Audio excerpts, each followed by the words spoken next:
అభివృద్ధికి స్ఫూర్తిదాత మాజీ సీఎం కేసీఆర్ అని బీఆర్ఎస్ పార్టీ జన్నారం మండల ప్రజాప్రతినిధులు నాయకులు అన్నారు. బీఆర్ఎస్ పార్టీ ఖానాపూర్ నియోజకవర్గ ఇన్ఛార్జి బూక్యా జాన్సన్ నాయక్ ఆదేశాల మేరకు కేసీఆర్ పుట్టినరోజు సందర్భంగా వారు జన్నారం మండల కేంద్రంలోని తెలంగాణ తల్లి మరియు ప్రొఫెసర్ జయశంకర్ విగ్రహాలకు పూలమాలలు వేసి నివాళులర్పించి కేకును కట్ చేశారు. అనంతరం ప్రభుత్వ ఆసుపత్రిలోని రోగులకు పండ్లను పంపిణీ చేశారు. తెలంగాణ రాష్ట్రాన్ని సాధించి అభివృద్ధి చేసిన ఘనత మాజీ సీఎం కేసీఆర్ కే దక్కుతుందని వారన్నారు. ఈ కార్యక్రమంలో జన్నారం మండల ప్రజా ప్రతినిధులు, బీఆర్ఎస్ నాయకులు, కార్యకర్తలు పలువురు ఉన్నారు.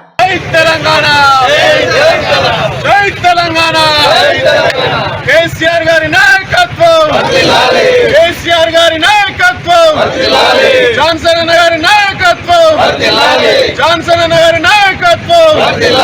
జై తెలంగాణ. తెలంగాణ జాతి పిత కేసీఆర్ గారి నాయకత్వం, తెలంగాణ బాబు కేసీఆర్ గారి నాయకత్వం.